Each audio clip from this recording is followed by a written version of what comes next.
Sada ćemo čuti gradsku glazbu Makarska. Gradska glazba Makarska osnovana je daleke 1826. godine, te sljedeće godine slavi čak 200 godina od osnutka. Kao takva je najstarija kulturna ustanova u gradu Makarska, ali je jedna i od najstarijih glazbi u Republici Hrvatskoj. Udruga je osvajala brojna priznanja i nagrade na smotrama puhačkih orkestara.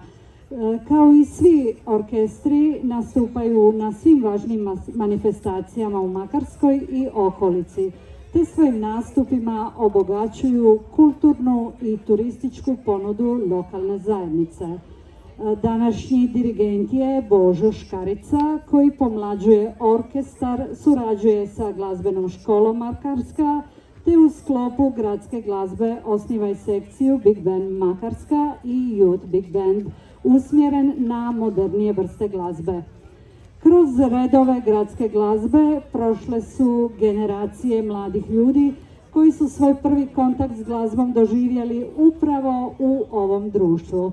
Pa je i to jedan od razloga što je gradska glazba dobitnik nagrade grada Makarska u oblasti kulture i umjetnosti, te dobitnik povelje predsjednika Republike Hrvatske 2007. godine.